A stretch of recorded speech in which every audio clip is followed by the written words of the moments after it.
You're watching the Cooking with Jack show. Hey guys, how you doing? Jack Scalfani, Cooking with Jack show. Have you ever done a recipe that you thought, why am I doing this recipe? That's this recipe. Okay, it's called Carnivore Cheetos. I don't eat Cheetos. I never ate Cheetos. I've had it before. I know what it tastes like. But we're going to try and recreate it because it looked interesting. I thought, there's no way this can even be close. So let's try it. All right, guys. So we got some egg whites, little cream of tartar, which you can use this or not. I chose to use it because the recipe I read from said it helps set the egg whites, keeps them firm. So I thought, okay, let's try this seasoning. This is going to be shredded and frozen when we use it. So we've already got some in the freezer, already shredded, already frozen. So let's throw this together and see what it really does taste like. Okay, guys. So we got the recipe down below, but we measured out the egg whites. We're gonna beat the egg whites. So pour the egg whites in here. This cream of tartar is to kind of firm up the egg whites, solidify better. You can use this. The recipe says you don't have to, but I'm gonna use some. And then we're going to mix until we have thick, fluffy, marshmallowy looking egg whites. All right, guys, so we whipped it up. Whoops, it's kind of sliding. It looks a little bit like that, like marshmallows. We're now taking a cup of cheese. We're doing a double batch. You could follow the recipe down below. Gently fold in the cheese.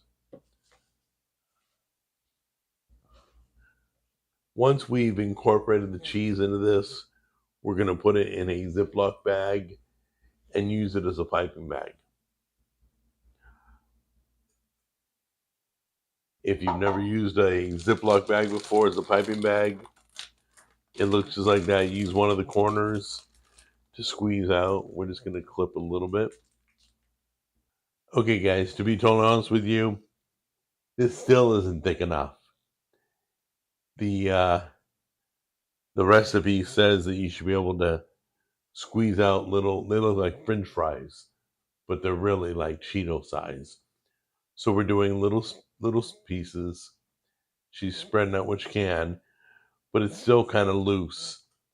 I watched a video on this and it was nowhere near this loose, so I don't know what they did. We must have blended that for a half an hour at least. Now, once again, 30 minutes, 300 degrees.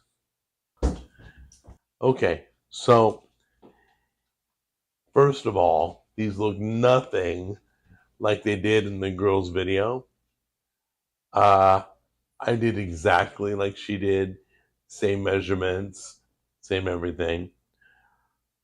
This could be a good snack, could taste good, but in no way does it look like what she had in the video. Hers looked like French fries. It was kind of weird, but mine flattened out a little bit. I got the cheese. Let's give it a try, see if it's worth it. It may be a good snack, but I wouldn't call them Cheetos. Unless, for some strange reason, they taste like Cheetos. So let's give this a try. Okay, we've had a few failures lately in the kitchen, so I expect this to go on the list. But let's give it a try. So, surprisingly, they have a good crunch like Cheetos. They don't taste like Cheetos. They taste like Red Lobster Cheddar Bay biscuits. But they taste good. This is a really cool snack. I might bag it up, bring it to the movie theater, snack on it. Little salty. I like that. It came out good, but in no way is anywhere near Cheetos. but it's not a failure. It's still good, and I'm gonna eat them.